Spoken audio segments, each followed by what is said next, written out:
ठाकुर जी रात में शयन कर रहे थे तो गुसाई जी सामने रजाई और चद्दर लेकर के बैठे हैं। जय जय, आपकी शयन सैया पे कौन सी चद्दर बिछाऊं?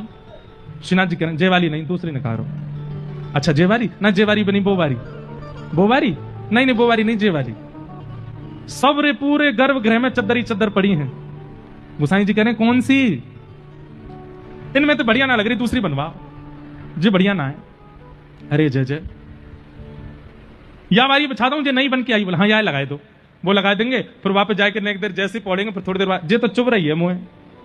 इतने में गुसाई जी बोले शेषनाग नहीं चुपता आपको ने?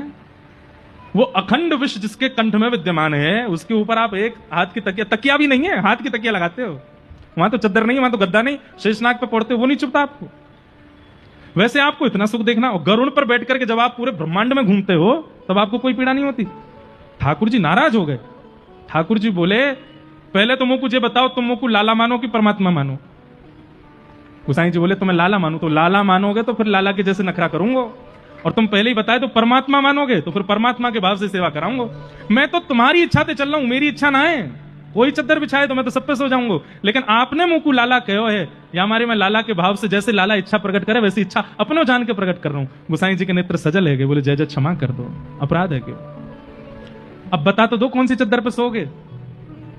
इतने में ठाकुर जी गुसाई जी की गोद में आ गए। बोले यहाँ पे सोऊंगा, गोद में ही सोऊंगा, मैं तो लाला हूं, तुम्हारे अंक ते लिपट के सोऊंगा।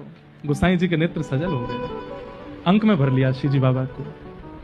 और उस रात गुसाई जी अंक में लेकर के ही सोए ठाकुर जी को। रात भर ठाकुर जी अंग से लिपट करके सो रहे।